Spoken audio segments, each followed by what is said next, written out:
Combination क्रमचय एवं संचय का video number 3 for LT mathematics, TGT, PGT mathematics and UPPSC, PGT, DSSB, NVS के भी साथ बीटीसी के लिए। क्वेश्चन नंबर फर्स्ट है हमारा, एन की वैल्यू फाइंडिंग करना। एन बराबर क्या 16 into N P three equal to 13 into n plus 1 P three. ठीक है, ये क्वेश्चन दिया हुआ है। इस टाइप के क्वेश्चन देखने को एग्जाम में मिलते रहते हैं। यहाँ से वैल्यू फाइंडिंग करना है एन। एन का मान क्या होगा, तो 16 अपॉन 13 एक साथ ले लेंगे, एन प्लस 1 पी थ्री बटे एन पी थ्री, यहाँ पर फॉर्मूला लगा लेंगे।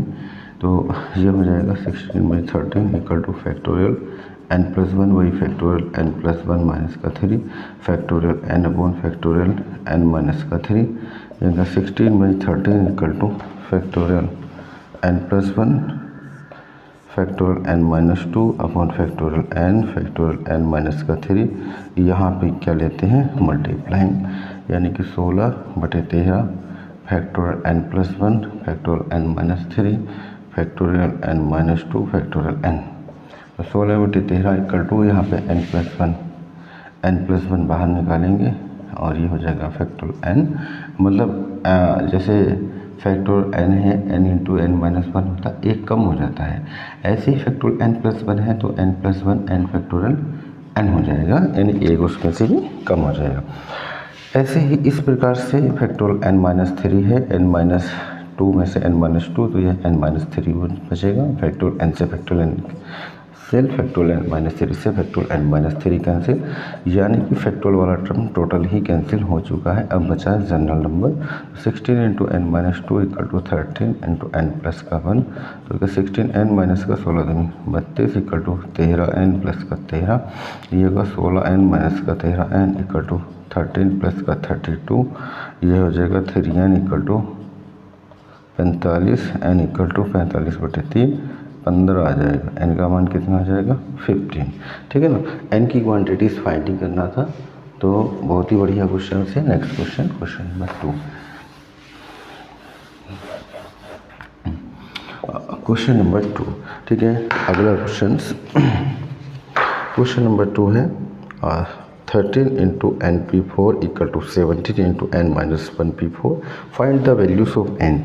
इसमें भी एन का मान ही ज्ञात करना है, एन की वैल्यू फाइंडिंग करना है। यहाँ पे 13 बटे 17 मैं ले लेता हूँ एक साथ, या ऐसे ही रहने तो कोई दिक्कत नहीं, ऐसे भी कर सकते हैं। Factorial N upon factorial N minus 4, 17 into factorial N minus 1 upon factorial N minus 1 minus का 4, तो 13 factorial n into n minus 1 हो जाएगा। ये फैक्टोरियल एन माइनस का 4, 17 इंटू फैक्टोरियल एन माइनस का 1 और फैक्टोरियल एन माइनस का 4 है, इससे ये कैंसिल हो गया।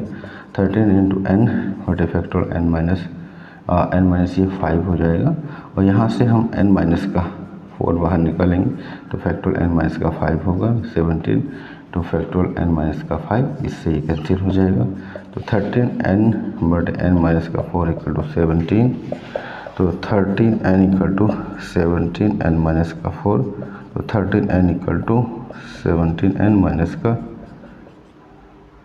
तो 13 n equal to 17 n minus 4 7 28 हासिल 2, 4 2 6 68 17 चौका 68। हाँ ठीक है, तो 68 इक्वल टू 17 एन माइनस का 13 एन, यानी कि यहाँ का 68 इक्वल टू 4 एन और एन इक्वल टू 68 बटे 4, 4 2 बचता है, 4 7 28, एन बराबर आ जाएगा यहाँ पे 70। एन का मान 17 आ चुका है, यही वैल्यू हमें फाइंड करना था, एन का मान हमें निकालना था। ठीक है ना, नेक्स्ट क्वेश्चन की ओर मैं बढ़ रहा हूँ। क्वेश्चन नंबर 3, क्वेश्चन नंबर 3 इस वीडियोस का आगे अगला क्वेश्चन से क्वेश्चन नंबर 3 है। ये भी इसी टाइप में क्वेश्चन है, N P 3 equal to 13 into N P 2, and fourth question है N P 6 equal to 13 into N P 4, values N की वैल्यू फाइंडिंग करना, find the values of N. यहाँ पे हो जाएगा factorial N upon factorial N minus का 3 equal to 13 into factorial N upon factorial N minus का 2, factorial N से factorial N cancel हुआ। ठीक है, तो यहाँ पे फैक्टोरियल एन माइनस का 3 है, 13 बाई एन माइनस 2 को बाहर घुमाएंगे, एन माइनस का 3 n माइनस 3 से factorial n minus 3, n minus 2 equal to 13, तो n इक्वल टू आ गया 15, n का मान 15 आ जाएगा। यहाँ पे भी ऐसे ही factorial n upon factorial n minus 6 equal to 30 into factorial n upon factorial n minus का 4, फैक्टोरियल n से फैक्टोरियल n कैंसिल हो गया, तो 1 upon factorial n minus 6 equal to 13 upon n minus 4 बाहर निकालेंगे तो n माइनस 5 बनेगा। इसी प्रकार हमें n माइनस 6 बनाना 30 बटे n माइनस का 4, यहाँ पे मैंने n माइनस 5 कॉमन लिया, n माइनस का 6, n माइनस 6, n माइनस 6 हो गया, n माइनस का 4, n माइनस का 5 इक्वल टू 30। इसको सॉल्व कर देंगे, n स्क्वायर माइनस का 5n माइनस का 4n प्लस 20 इक्वल टू 30, तो ये हो गया n स्क्वायर माइनस का 5n माइनस का 4n 20 माइनस का 30 इक्वल टू 0, तो होगा n स्क्वायर माइनस का 5n माइनस का 4n माइनस का 10 इक्वल टू 0। कॉमन आ जाएगा कुछ? नहीं आएगा, अभी नहीं। तो n स्क्वायर माइनस का 9n माइनस 10 बराबर 0, 10 के टुकड़े जिसका डिफरेंस 9 हो, यानी कि 10 माइनस का 1, n माइनस का 10 इक्वल टू 0। ठीक है, तो n स्क्वायर माइनस का 10n plus n minus 10 equal to 0, वहाँ से कुछ कंडीशन बन जाएगा। n स्क्वायर माइनस का 10n plus n minus 10 equal to 0, यहाँ पे कॉमन ले लेंगे, n कॉमन लिया, n माइनस का 10, 1 कॉमन लिया, n माइनस का 10 इक्वल टू 0। अब लेंगे n माइनस का 10 कॉमन, n प्लस का 1 इक्वल टू 0, तो n बराबर 10 और n बराबर -1, यहाँ पे इसकी दो वैल्यूज आ जाएंगी। ठीक है, तो इस टाइप का क्वेश्चन आपका हो जाएगा। यहाँ पे n की वैल्यू फाइंडिंग करना है, तो एक जैसे क्वेश्चन थे।